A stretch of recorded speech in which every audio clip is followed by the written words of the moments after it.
Isolation room ipandam sa Mandawi City Hospital kung ugaling adunay person under investigation sa COVID-19.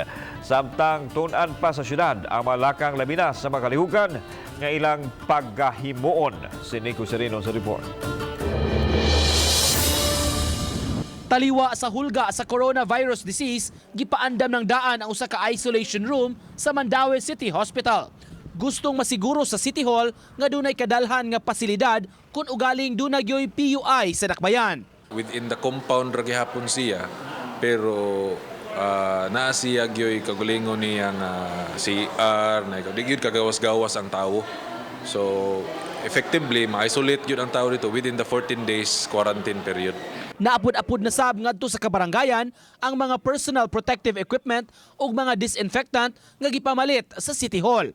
Naglakip ini ang mga mask, goggles, alcohol ug uban pa. Samtang magtigom pa ang mga city officials aron tukion ang mga plano ug sunod nga mga lakang kun mograbe ang sitwasyon sa COVID-19 sa nasod.